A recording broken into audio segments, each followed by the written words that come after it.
ইতিহাসে পড়েছি যে মোগল সাম্রাজ্যের আমলে সম্রাট হুমায়ুনের রাজত্বকাল, সেই সময় হিন্দু রানী কর্ণাবতী হুমায়ুনের হাতে রাখি পরিয়ে দিয়ে তার সঙ্গে ভ্রাতৃত্বের বন্ধনে আবদ্ধ হয়েছিলেন এবং হিন্দু নারীদের নিরাপত্তার দাবি জানিয়েছিলেন। এবং পুরাণে আমরা শুনেছি যে যখন শ্রীকৃষ্ণের সঙ্গে শিশুপালের যুদ্ধ হয়,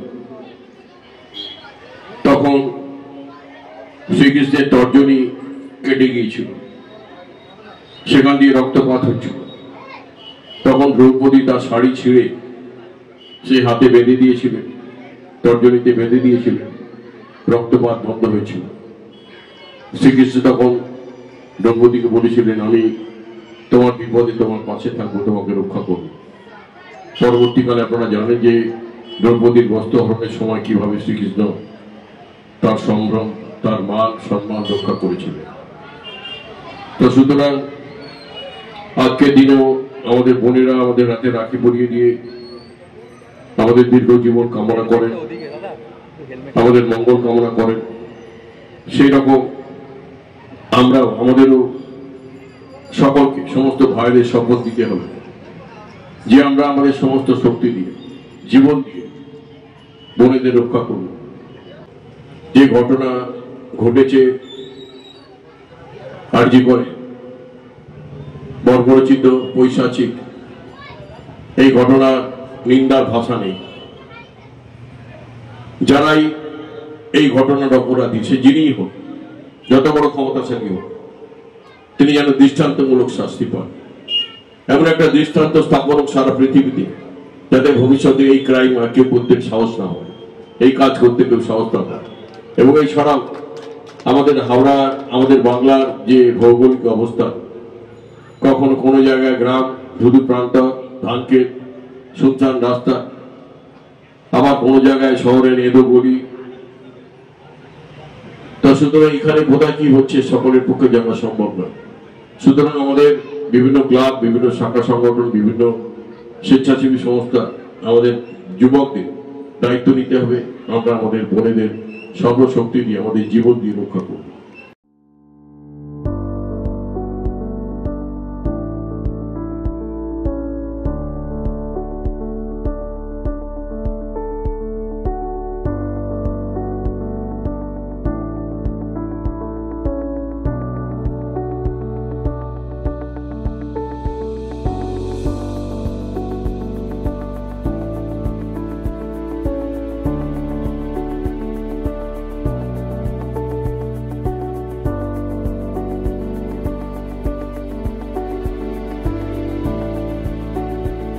কিছুদিন আগে আরজি করে যে ঘটনা ঘটেছে, আমরা সকলে তার প্রতিবাদ করেছি, আমরা ধিক্কার জানাচ্ছি, আমরা ঘৃণা করছি।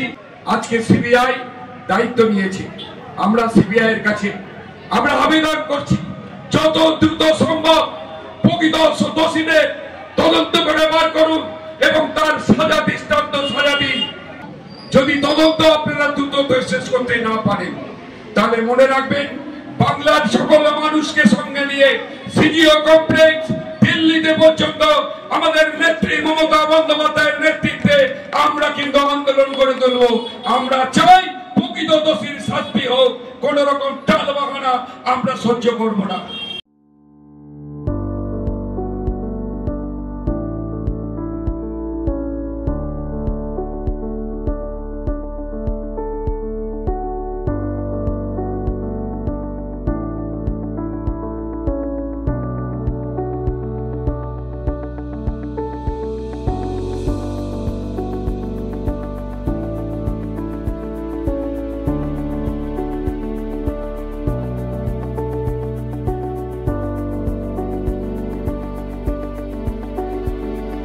দাদাকে আর কেউ নন, মাননীয় মন্ত্রী, খাদ্য প্রক্রিয়াকরণ, শিল্প এবং উদ্যান পালন দপ্তরের ভারপ্রাপ্ত মন্ত্রী শ্রী অরূপ রায় মহাশয়। তাকে স্বপ্নাপাত, তার মাধ্যমে এই চন্দন দিয়ে এবং রাখি পরিয়ে আমরা আন্তরিকভাবে আপন করে নিচ্ছি তাকে। আর কেউ নয়, যেখানে রয়েছে জনগণের রায় সেখানেই রয়েছে আমাদের সকলের বিরুদ্ধে সোচ্চার হবার কথা মনে করিয়ে দেয় মৈত্রীর বার্তা। একটু করতালির ধ্বনি। সেই শ্রদ্ধার মালাটি পরিয়ে দিলেন স্বপ্না পাল। শ্রী কল্যাণ ঘোষ মহাশয় তার প্রতি এমন সুন্দর রাখি এবং চন্দন চর্চিত তো হতেই হবে, যে কোনো কল্যাণ কর্মেই তা প্রয়োজন। এরপর এই সুদৃশ্য রাখি সকাল থেকে বোধহয় এটা জানি না 4 বার বা 5 বার চেঞ্জ হচ্ছে। বন্ধনের এই উৎসব, এই অসাধারণ প্রয়াস সার্থক রূপ পাক, আমাদের অন্তরের বন্ধনটা অনেক বেশি সুদৃঢ় হোক। একটু করতালির ধ্বনিটুকু থাকবে। রাখি দিয়েই তাকে আপন করে নিলেন স্বপ্না পাল, ডক্টর সুজয় চক্রবর্তী। এবারে রাখি দিয়ে আপনাদের তাৎপর্য দেখুন, এটা আমাদের শুধু নয় তো, এটা আমাদের দিদি প্রথম থেকেই বলে রেখেছে, একটা আমাদের বন্ধনের একটা ব্যাপার। রাখি যে শুধু ভাইকে পরাবে তা নয়, ভাই বোনকে পরাবে, বোন ভাইকে পরাবে, এবং এটা সবথেকে বড় একটা সুরক্ষার ব্যাপার। তো এই অটুট বন্ধন আর সুরক্ষার জন্যই আমাদের এই রাখি বন্ধনটা দিদি বলেছে এটা সব জায়গায় উৎসবটা পালন করতে হবে। তো এবারে কিন্তু আপনারা সকলেই জানেন যে আজিকালের একটা বিশাল খুব দুঃখজনক ঘটনা ঘটে গেছে। তো আমরা সেই জন্যে আমরা সবাই মিলে একটা করেছি যে দেখুন আজিকালে যে ব্যাপারটা ঘটেছে, তো আমরা চাই যে প্রত্যেকটা ভাই বোনেদের সুরক্ষার জন্য তারা নিজেরা মন থেকে চিন্তা ভাবনা করুক যে আমরা বোনেদের আমরা সুরক্ষার জন্য তাদের পাশে থাকব, এবং তাদের যদি কোনো বিপদ হয় আমরা তাদের সবসময় পাশে থাকব, পাশে থেকে তাদের সাহায্য করব এবং তাদের সমস্ত এতে রক্ষা করব। তো সেই উপলক্ষে আমরা এবারে রাখি বন্ধনটা দুদিক দিয়ে হচ্ছে। একটা হচ্ছে আমাদের বোনেদের সুরক্ষা, বোনেদের পাশে থাকা, বোনেদের সঙ্গে থাকা, বোনেদের রক্ষা করা। আর একটা আমাদের যেটা রবীন্দ্রনাথের যে রাখি বন্ধন একটা উৎসব, সেই এটা একটা সাম্প্রতিক একটা বন্ধনের সেইটা নিয়ে আজকে আমাদের এই অনুষ্ঠানটা পালন করা হচ্ছে। তো আশা করব প্রত্যেকটা ভাই তার বোনেদের রক্ষা করবে এবং বোনেরাও ভাইদের রক্ষা করবে, সেটা তো আছে। কিন্তু আমাদের রাস্তাঘাটে সবসময় বেরোতে হয় মেয়েদের, এবং সব রাত্রে কাজ করতে হয়, রাত্রে সবাই যেন আমাদের ভাইয়েরা পাশে থাকুক এবং সকলের পাশে থাকুক, কেউ যেন না এরকম জঘন্য একটা শিকার হয়, সেটা আমরা একটু মাথায় রাখবো এবং চিন্তা ভাবনা করে আজকে রাখি বন্ধনটা করা হয়েছে।